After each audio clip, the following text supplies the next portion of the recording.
Books and RB Digital present Dangerous Games by Danielle Steele. Narrated by Alexander Sendies. Danielle Steele begins with the following dedication. To my wonderful children, Beatty, Trevor, Todd, Sam, Victoria, Vanessa, Max, and Zara. May those you trust never disappoint you or destroy you. Live in honor. Love honestly. Be true to yourself. And be kind to each other. I love you always. From William Shakespeare's King Lear. Come not between the dragon and his wrath. Time shall unfold what plated cunning hides.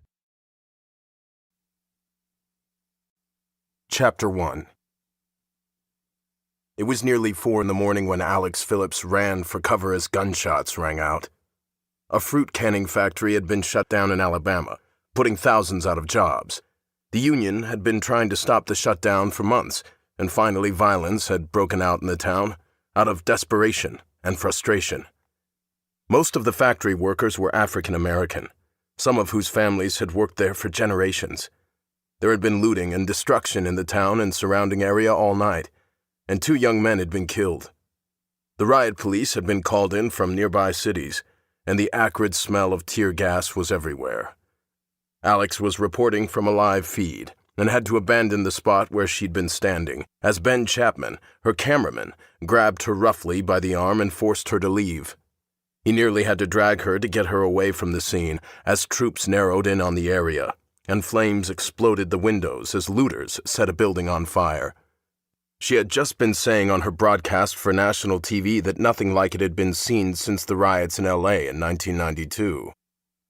"Are you fucking crazy?" Chapman shouted at her, as they took refuge behind a building around the corner, and National Guardsmen and riot police thundered past them. Ben and Alex were wearing their press badges around their necks and had been on the scene all week. Alex's face was smudged with soot, and her eyes were watering from the tear gas heavy in the air. "Are you trying to get killed?" They had been working as a team for 4 years, and got along well, except in moments like this. To her own detriment, Alex Phillips would put herself on the front line of any battle, riot, demonstration, or dangerous situation in order to bring the reality of it to their viewers.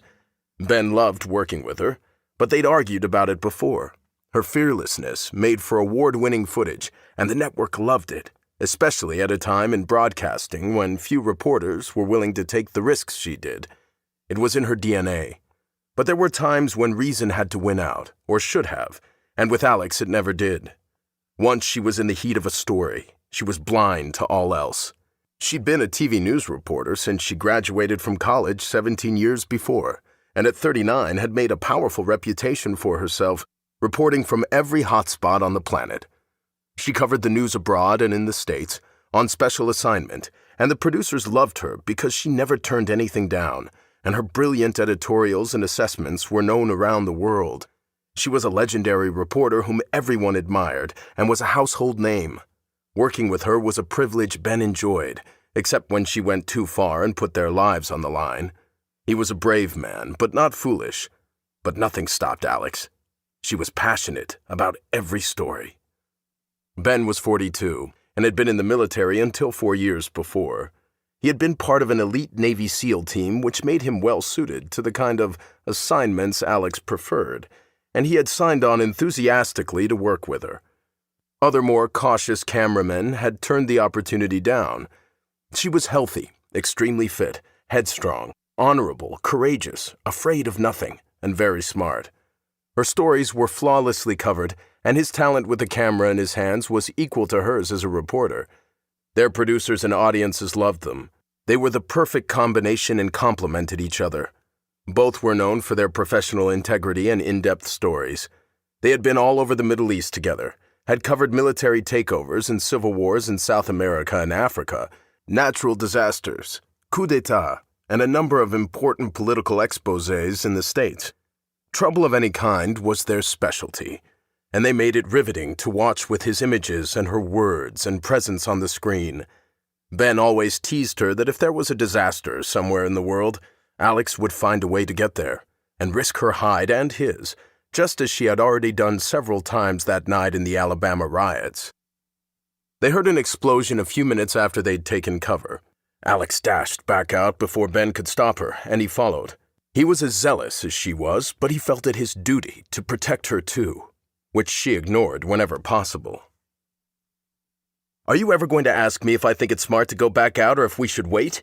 he complained when he caught up to her. They were both tired and hadn't slept more than a few hours in days. "Of course not," she grinned at him and ran alongside. To keep listening to this audiobook, I've left you a link in the description so you can do it at no cost thanks to Audible's 30-day free trial.